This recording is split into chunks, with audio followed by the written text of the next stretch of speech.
Good morning student. Last video में हम लोगों ने फर्स्ट यूनिट को कंप्लीट किया था और इस वीडियो में हम फिजिकल एजुकेशन की सेकंड यूनिट को कंप्लीट करने वाले हैं। तो देखते हैं हम लोग कि इस यूनिट में हम लोग क्या क्या पढ़ने वाले हैं।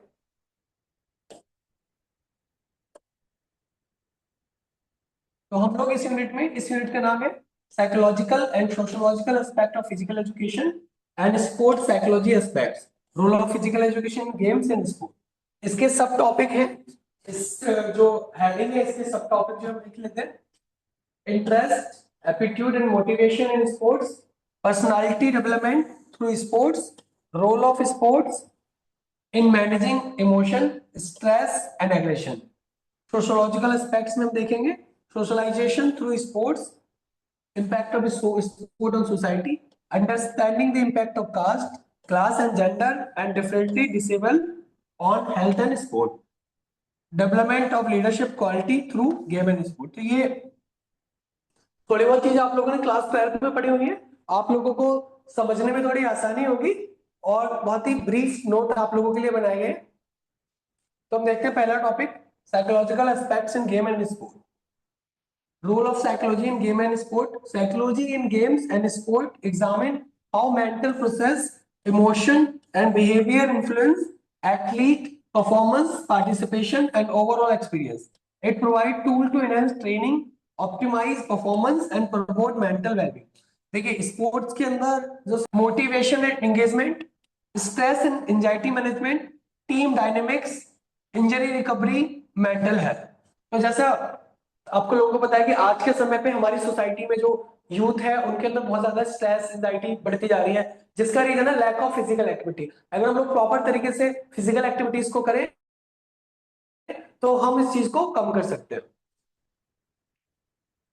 Theoretical frameworks, cognitive behavioral experts focus on modifying negative thought to improve performance. Example, reframing failure as a learning opportunity. Self-determination theory, SDT, emphasize autonomy, completeness, and relatedness to sustain motivation. Flow theory describe the optimal psychological state in the zone where athletes perform effortlessly with complete focus। Application की बात करें तो coaching coaches use psychological strategy like positive feedback, mental rehearsal to boost performance. Sports psychology interventions, physical education incorporate psychology principle to make activity engaging and. देखिए इसका example मैं आपको देना चाहूंगा। अगर आप लोगों ने चक दे मूवी देखी होगी, चक दे मूवी के अंदर जैसे शाहरुख खान लास्ट में जाके हॉकी की टीम को एक मोटिवेशन स्पीच देते हैं, जिसके अंदर वो कहते हैं कि ये 40 मिनट आपसे कोई नहीं जीत सकता, मैं नहीं बताऊंगा आपको कैसे खेलना है। तो ये चीजें जो होती है वो कहीं ना कहीं वहां पर उसको काफी बेनिफिशियल रहती है और उनको काफी बेनिफिट यहाँ पे देती है। Example, a sports psychologist worked with a snooker player to develop a pre-game routine involving visualization and deep breathing to enhance focus and reduce anxiety.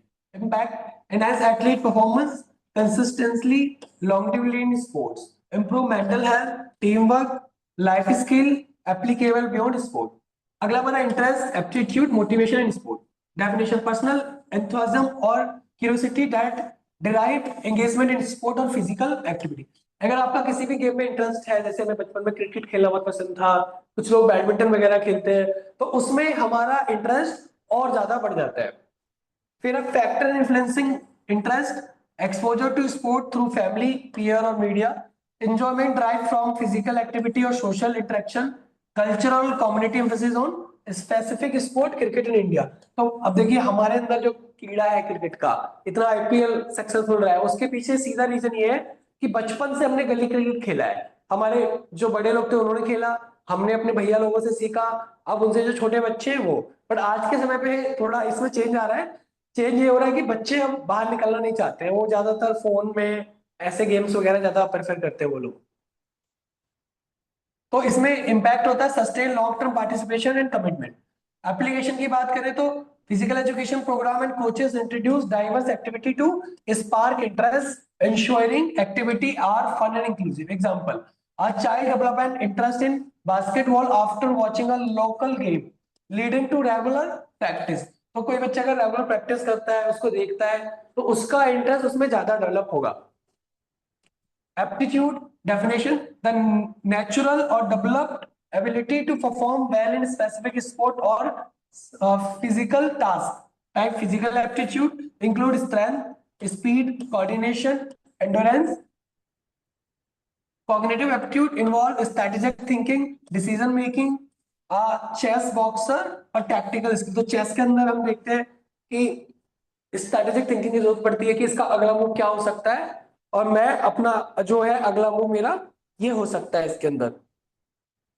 तो ये सारी चीजें क्या है इसके अंदर रहती है। Assessment: talent identification programme, evolution, physical and mental aptitude. अगला हमारा motivation definition: the internal external forces driving participation and effort in sport. Intrinsic motivation driven by personal satisfaction, enjoyment, mastery, perfecting a tennis serve. Extrinsic motivation fueled by external reward like medal, scholarship और social। यानी जो आपका इंटरसिंक वाला है ये मतलब जो अंदर से आता है, अंदर से फीलिंग आती है वो है, और एक्सटर्निक्स वाला जो बाहर से आता है, आपको कोई मेडल दे दिया, कोई इस तरीके की चीज दे दी। तो सेल्फ डिटरमाइन थ्योरी है इसके अंदर। Motivation thrive when athlete feel autonomous, competent and connected. Achievement goal theory है जिसमें mastery goal, self improvement with performance. फिर हम देखते हैं personality development through sport overview.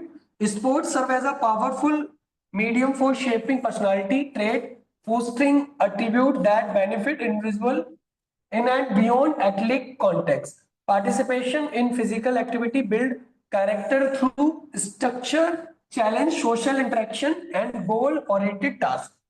Key personality trait: discipline, resilience, confidence, leadership। तो ये सारी चीजें हमें पर्सनालिटी जब डेवलप होती है स्पोर्ट के थ्रू दिखती है। आप किसी भी स्पोर्ट पर्सन से मिलोगे एकदम फिट दिखेगा, उसकी मेंटल स्टेट अच्छी दिखेगी। तो काफी चेंजेस आते हैं जब फिजिकल एक्टिविटी आप स्पोर्ट में पार्टिसिपेट करते हो।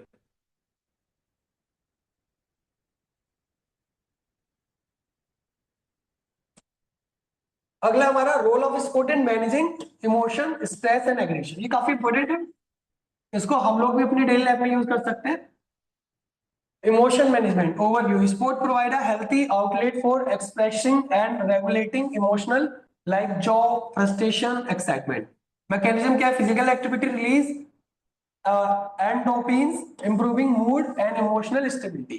Structure setting teach emotional control, staying composed during high pressure moment. Techniques क्या है इसकी? पॉजिटिव सेल्फ टास्क, विजुअलाइजेशन और team support. Stress management: sport help mitigate stress by reducing cortisol level and providing a constructive outlet for tension. Mechanism: physical extraction promote relaxation and mental clarity. Technique: relaxation exercise, pre performance routine और mindfulness. तो इससे रहता है। और वैसे भी team जो होता है, कोई भी स्पोर्ट जो होता है वो मतलब ज्यादा, इसमें भी हम आगे यूनिट में देखेंगे कि कौन से टीम स्पोर्ट है और कौन से आपके इंडिविजुअल स्पोर्ट है। और इसके अंदर क्या रहता है? एक अच्छा एक हेल्दी माहौल रहता है हमेशा, चाहे आप आईपीएल में देखो या वर्ल्ड कप के मैचेस में देखो, उस तरीके का माहौल आपको वहां पे देखने को मिलता है। Aggression management overview: sport channel aggression constructively through physical expression and teach self control to prevent harmful behavior. Mechanism: competitive sport provide a safe space for control aggression. Example: tackling in rugby. Rules and coaching emphasis respect for opponent, reducing hostility. तो कबड्डी हो गया, rugby वगैरह हो गया, इसके अंदर सिखाया जाता है कि कैसे हम दूसरे प्लेयर को पकड़ने पर एग्रेशन को कंट्रोल करना है। इसमें आपके फॉल पॉइंट वगैरह भी होते हैं। तो एक रूल रेगुलेशन से, डिसिप्लिन से वो बच्चा धीरे धीरे सीखता है उन चीजों को जो उसके अंदर आ जाती है। अगला है sociological aspect and leadership in sport. आज के टाइम पर वो चीज हम कहीं ना कहीं मिस कर रहे हैं। तो स्पोर्ट एक ऐसी चीज है जिसको आगे बढ़ाकर वो चीज हम अपनी सोसाइटी में वापस ला सकते हैं। Overview: socialization through sport refer to the process by which individuals learn and internalize societal norms, value and behavior through participation in physical activity. Sport act as microcosm of society. So, shaping identity, fostering social bond, influencing cultural dynamics. Mechanism socialisation क्या क्या है? तो primary socialisation में क्या है? Occur in children through family, school, physical education, or community sport program. Teach formulation value like teamwork, discipline, and respect for rules. Example: child learn cooperation by playing snooker with peer. Secondary socialization क्या है? Continues through adolescence and adulthood by peer group, coaches, and media. Reinforce value like competitiveness, perseverance, and leadership. Example: a teenager adopt a strong work ethic through rigorous basketball training.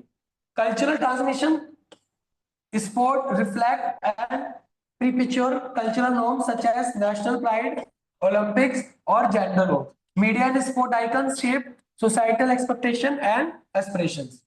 Impact in society क्या है? Community building होती है इससे, sport unite diverse group fostering social. अब जैसे आप India के अंदर देखते हो कि या स्कूल के अंदर देखते हो कोई स्कूल की टीम है तो पूरा स्कूल एक हो जाएगा, पूरा कॉलेज एक हो जाएगा। ऐसे ही वर्ल्ड कप वगैरह में देखते हैं हम लोग कि जब टीम इंडिया खेल रही होती है तो सारे लोग उसमें एक हो जाते हैं, उसको सपोर्ट करने लगते हैं, तो एक सोशलाइजेशन वाली फीलिंग आती है।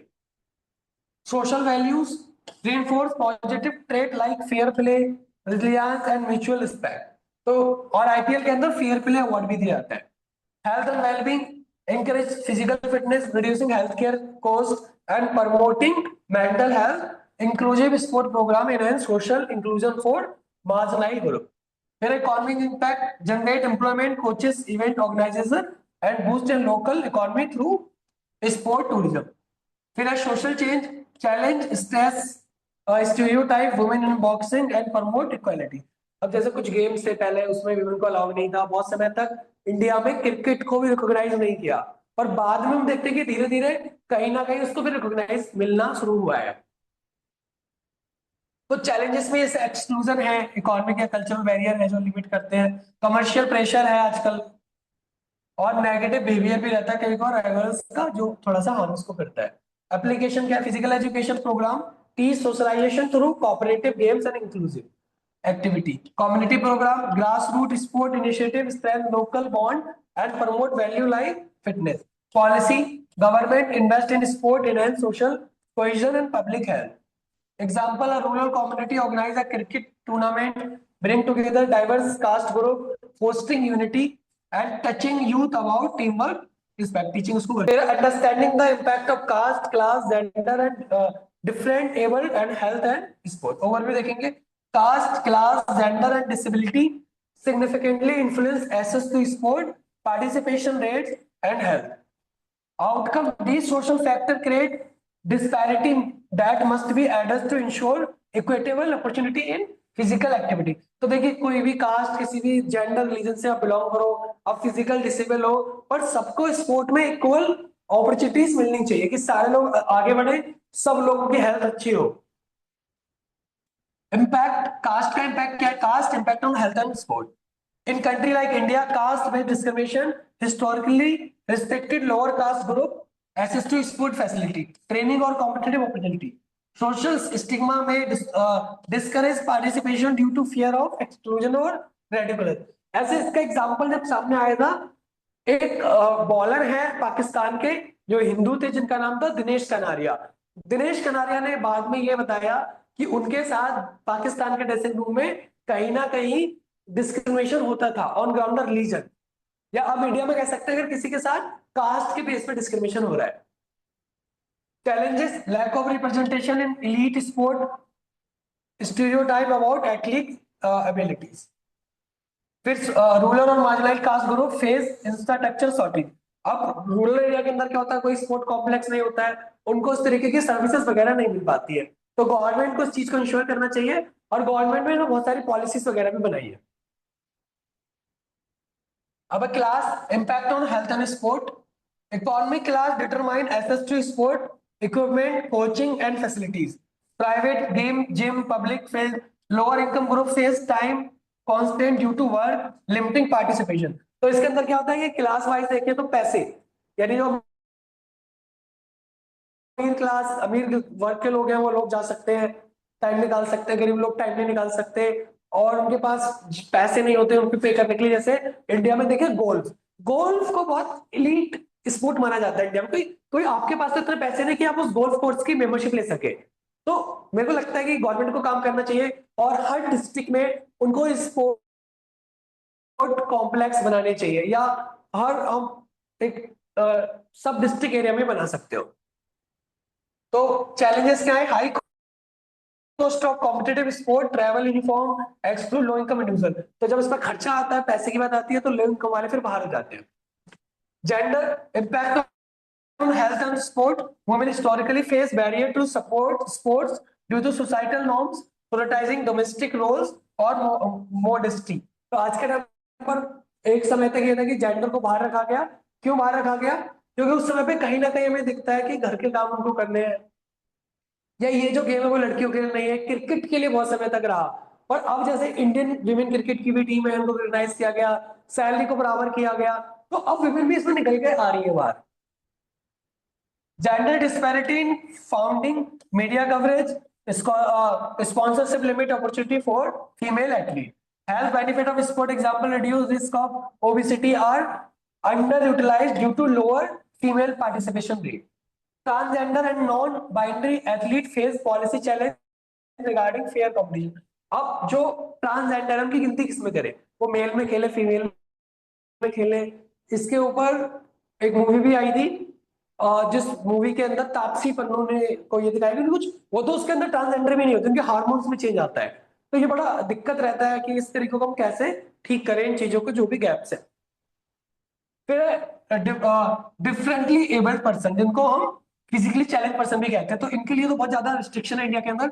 Impact on health and sport, differently abled individual often face physical social infrastructural barrier to sport participation. Sport improve physical health, example mobility, cardiovascular fitness and mental well-being. Confidence, social inclusion for the different able person. Lack of adaptive equipment for trained coaches, limited access. Para Olympics से जो जो मतलब handicap, उनके में ज्यादा हमें gold भी आए हैं, उसमें भी ज्यादा मेडल मिले हैं, और नॉर्मल वाले में नहीं मिले हैं। तो उनको तो और ज्यादा फैसिलिटीज देनी चाहिए, तो वो और आगे निकल सकते हैं वो लोग। हमारे यहाँ पे तो ऐसे लोग हुए, या वर्ल्ड में भी ऐसे लोग हुए, जो पैर कटने के बाद भी किसी कारण से वो लोगों ने हिमालय की चढ़ाइयां की है। फिर चैलेंजेस क्या है? Stigma and low expectation discourage participation. Inadequate facilities, example no ramp for wheelchair sports, exclude many. तो ये सबसे बड़ी दिक्कत है, चाहे एटीएम हो, बैंक हो, बस स्टैंड हो, रेलवे स्टेशन हो, वहां पे निकले कोई रैंप वगैरह नहीं बनाई जाती कि ये लोग अपना आना जाना कर सके। एग्जाम्पल इन्होंने दिया है solution, inclusive sport like the para Olympics and adaptive programme, wheelchair basketball, training for coaches on disability inclusion and adaptive techniques. Example है school integrate wheelchair tennis into its physical education curriculum, promoting health and inclusion for differently able students. Broader implication क्या है? Health disparities है, social equity है, और policy needs. तो ये भी है कि गवर्नमेंट उसमें पॉलिसी लेके आए, तो हम जाके इन स्ट्रक्चरल बैरियर्स को कर सकते हैं फॉलो। फिर development of leadership quality through game and sport. Game and sport provide a dynamic environment of developing leadership quality, equipping individual। तो देखिए क्या है, स्पोर्ट आपको लीडरशिप क्वालिटी देता है, आप उसमें एज ए टीम काम करते हो, आप किसी टीम को लीड करते हो, तो ये कहीं ना कहीं उसमें कैप्टन होते हैं, वाइस कैप्टन होते हैं, फिर आपको एक मौका भी मिलता है आपको कैप्टन करने का, तो उसमें काफी मौके आपको मिलते हैं, तो वही स्पोर्ट के थ्रू होता है। Leadership quality develop, decision making develop होती है, communication, emotional intelligence, responsibility, motivation, inspiration, conflict resolution और विजन एंड स्ट्रेटजी। तो स्पोर्ट के अंदर कभी कभार कॉन्फ्लिक्ट हो जाता है, कभी दूसरी टीम से या आपस के प्लेयर्स में, तो वो भी चीज हम सीखते हैं कि कैसे हमें उसको ओवरकम करना है। मैकेनिज्म क्या है? Team roles, positive like captain और strategy provide leadership opportunities.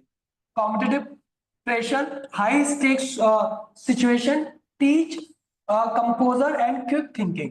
Coaching and mentorship, coaches model leadership and guide athlete to develop this skills. Team dynamic, collaborative task, example coordinating a play, acquire leadership to align efforts. Feedback loops, performance review and peer feedback help refine leadership approaches. Impact क्या होता है? Personal growth भी होता है कि आपके leadership skill enhance होते हैं, टीम सक्सेस होती है, ट्रांसफरेबल स्किल होते हैं, leadership quality apply to academic workshop and community roles.